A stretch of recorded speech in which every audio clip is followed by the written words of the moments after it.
আসসালামু আলাইকুম, আমি Hasnain Ahmed. Adobe Premiere Pro Bangla কোর্সের দ্বিতীয় পর্বে আপনাকে স্বাগতম। আজকে আমরা শিখব স্লিপ টুল কিভাবে কাজ করে, প্রিমিয়ার প্রোতে পেন টুলের কাজ, হ্যান্ড টুলের কাজ এবং টাইপ টুলের কাজ। তো চলুন শুরু করা যাক।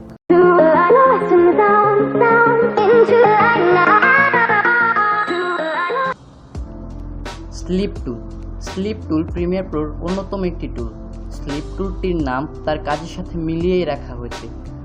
আপনি আপনার সিকোয়েন্সে কোনো একটি ভিডিও কতক্ষণ চলবে তা ঠিক করেছেন এবং সেই অনুযায়ী টাইমলাইনে কাজও করেছেন, কিন্তু আপনি ভিডিওর যেই অংশটুকু চান সেই অংশটুকু এই সময়ের মধ্যে নেই। তখন আপনি স্লিপ টুল ব্যবহার করে আপনার প্রয়োজনীয় অংশটুকু এই সময়ের ভেতরে নিয়ে আসতে পারবেন। স্লিপ টুল ব্যবহারের জন্য স্লিপ টুলটি সিলেক্ট করে আপনার ক্লিপের উপর স্ক্রল করলেই আপনার ক্লিপটি পরিবর্তন হতে থাকবে। স্লিপ টুল ব্যবহারের সময় আমরা আমাদের প্রোগ্রাম উইন্ডোতে দুটি থাম্বনেইল পরিবর্তন হতে দেখছি। দুটি থাম্বনেইলে দুটি টাইম দেখা যাচ্ছে। বাম সাইডের থাম্বনেইলটি হচ্ছে আপনার বাম দিকের টাইম করতে এবং ডান দিকের টাইমটি হচ্ছে ডান দিকের টাইম করতে। মানে আপনি যখন স্লিপ টুলটি ব্যবহার করবেন তখন আপনি যতটুকু টাইম পরিবর্তন করছেন সেটি বাম দিক থেকে কোন সেকেন্ড থেকে কোন সেকেন্ডে যাচ্ছে এবং ডান দিকে কোন সেকেন্ড থেকে কোন সেকেন্ডে যাচ্ছে সেটি দেখাচ্ছে এই দুটি থাম্বনেইলের মাধ্যমে।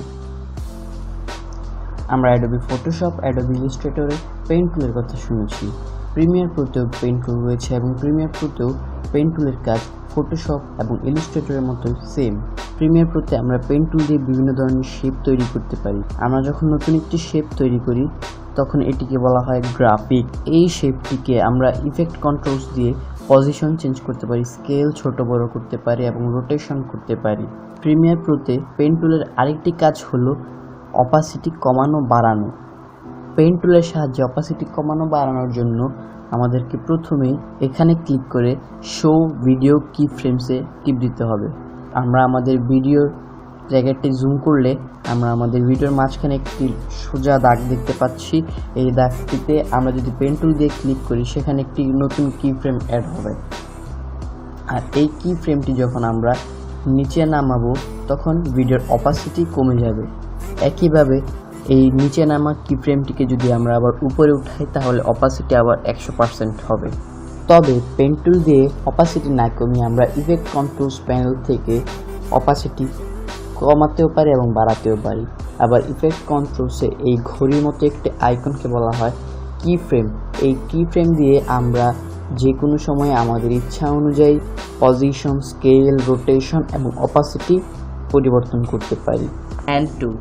হ্যান্ড টুল দিয়ে সিকোয়েন্সের পজিশন চেঞ্জ করা যায়। হ্যান্ড টুলের সিকোয়েন্স চেঞ্জ করা ছাড়া হ্যান্ড টুলের আর কোনো কাজ নেই। অ্যাডোবি ফটোশপ, ইলাস্ট্রেটরের পেন টুলের মতোই অ্যাডোবি প্রিমিয়ার প্রোতে আরেকটি টুল রয়েছে, এটি হলো টাইপ টুল। টাইপ টুল দিয়ে আমরা যে কোনো জায়গায় আমাদের প্রয়োজনীয় টেক্সট টাইপ করতে পারবো।